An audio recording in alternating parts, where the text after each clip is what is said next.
Hi Aries, welcome to your reading. This is for Sun, Moon, Rising, or Ascendant, and Venus. If this video does not resonate, that is completely fine. You're also free to follow your own interpretation. If you do have your own interpretation of these cards, that may be different to what I'm saying. That is completely fine. Maybe your intuition is leading you a different way. So you have forgiving and learning, and you have true love. Let me just pull these out. So as you release and heal the past, you experience more love in your present moment. So with the Five of Swords here, I'm seeing that it's a lot of the pain I'm seeing is coming from your mentality, coming from your thoughts, and what I guess it's yeah, it's like that crow just, what do you call it? When you have like a devil sitting on someone's shoulder and then whispering things in their ears, that kind of thing. But I do see liberation with the guy over here.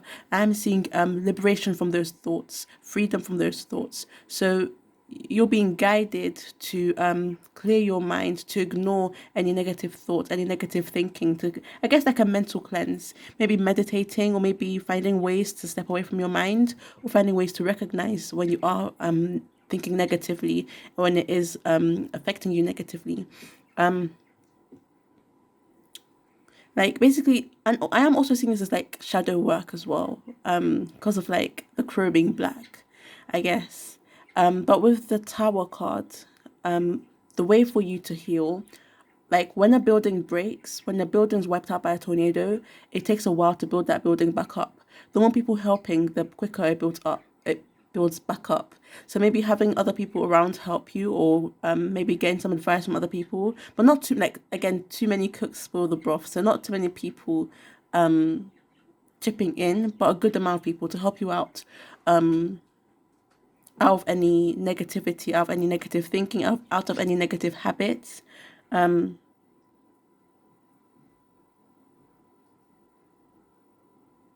So then for some of you, this could be a moment in your life where something happens that helps you overcome it, overcome this sort of energy, and it's something out of your power.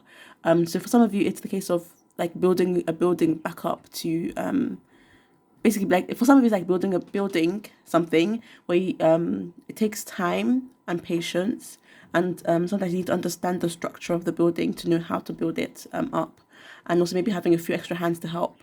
For some of you, it's a case of something out of your control, outside of you, happening that is maybe even that's maybe causing this energy, but either that, or that will help you, that will first of all maybe break you down and then build you back up. I guess that's a better way to say it. So something happening outside of your energy that may break you down, but for the purpose of building you back up. Again, like a muscle, when you work out, your muscles tear and then they rebuild. At least I think that's how it goes. I'm not a professional when it comes to like stuff like that.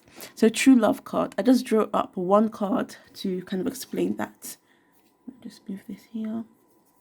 Okay, it's very messy, but I'm not really bothered. I hate how it's not in order, but I'm just gonna leave it. So the Ten of Swords. For some of you, you've been worrying about this. For some of this is something you've been worrying. Ten of Swords usually, I believe, it does mean betrayal or sometimes hope, or clarity. But with this deck, I am seeing this as mostly negative, like ominous. So worried that something bad is going to happen. So maybe some of you are worried that something bad is going to happen. Some of you are maybe even expecting something bad to happen. So some of you are in a romantic relationship, or will be in a romantic relationship, where things are going relatively well, and you expect something to go wrong. You keep expecting things to go wrong, which can actually feed into this as well. But when you keep expecting it to go wrong, it's like you're manifesting that thing to happen.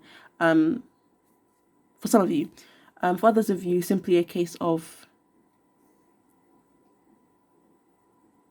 I guess, maybe freedom, in a sense, because like birds, like having wings, and like she's standing in this open space.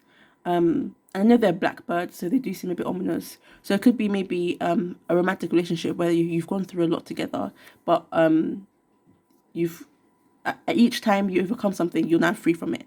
That sort of sense, like slowly opening the locks to a door. Also maybe a bit of not vulnerability, but what's that word? Instantaneous or spontaneous, being spontaneous, because she's out without any shoes on.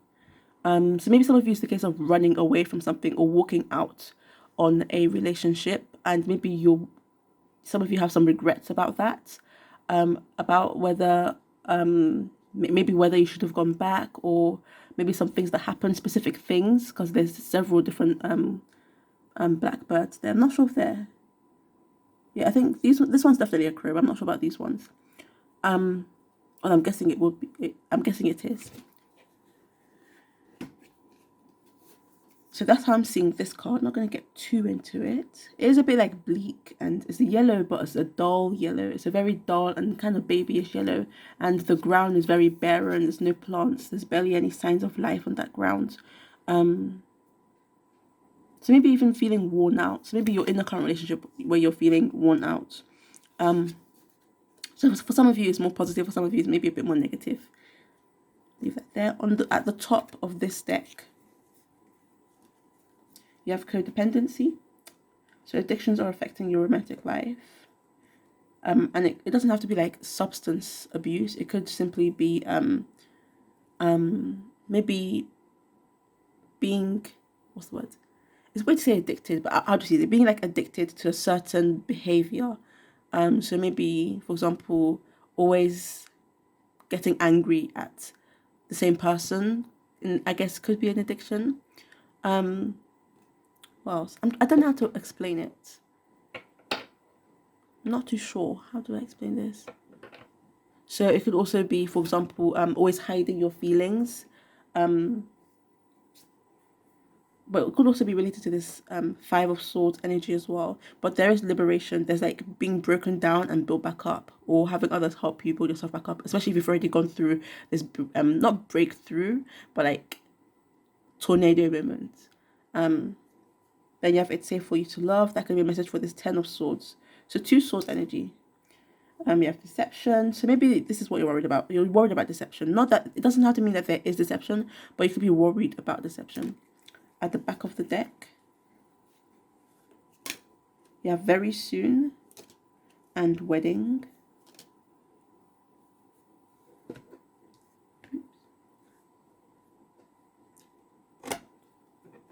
So you have Very Soon, Wedding, and Pay Attention to the Red Flags. So again, it could be related to this, or maybe it's what you're worried about. Maybe you're seeing too many red flags and that's what you're worried about. But yeah, Very Soon. Clearly decide what you want so that it comes to you now. And maybe that's a message for a specific, someone specific.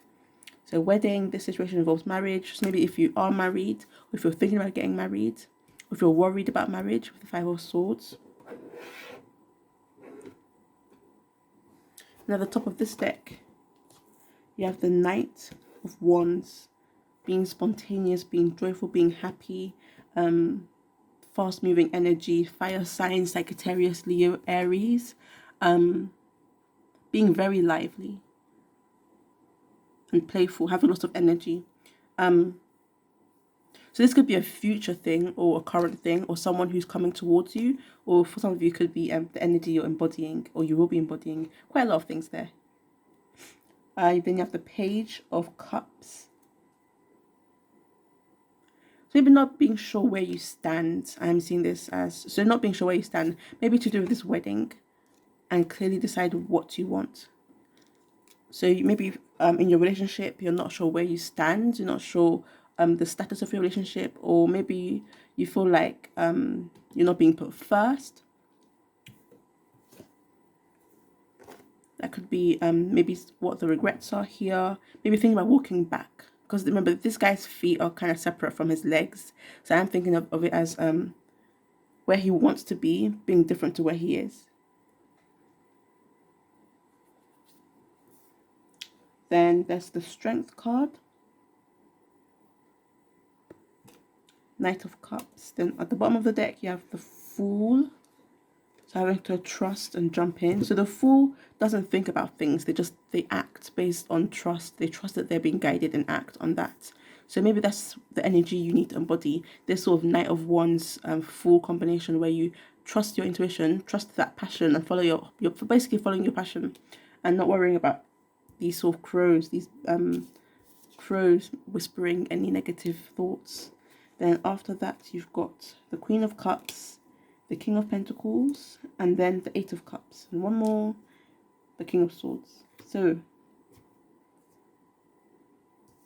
Queen of Cups, I'm seeing letting go. She's not holding anything, she's letting go. Some of you, the message is to let go. For some reason, I'm seeing communicate with this card. Also, like, not taking things too seriously. Eight of Cups. Again, this is walking away. And both women, interestingly, are walking away. They have their backs turned towards us, the viewers, but also towards, especially this one, towards whatever it is she left behind. She put the cup down and she's letting it float. It's like reminds of floating lanterns or something like that, in memory of maybe a friend or someone who's passed on, or I'm not sure what it's used for exactly, but kind of reminds me of that. So for some of you, maybe it's letting go of the past, or letting go of anything that has happened in your relationship in the past.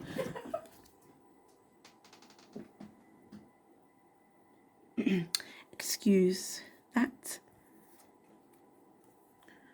What was I? They have the King of Swords.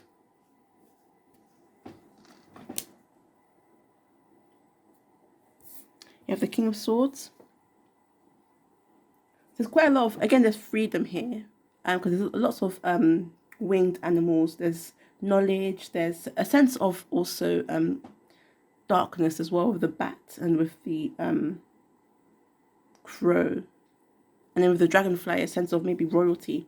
So I guess I'm seeing this also freedom and trusting. Generally, I'm getting a sense of just jumping out there and flying, even if you don't have wings. But not literally jumping, but like going into something and seeing where it takes you, seeing how it goes, basically. Kind of like bungee jumping, I guess. Is it bungee jumping?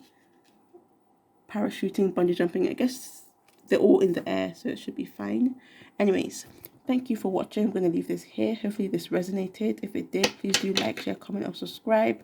If this did not, that is completely fine. And you can, if you'd like to, have taken what resonated and left what didn't. I'll leave this here now.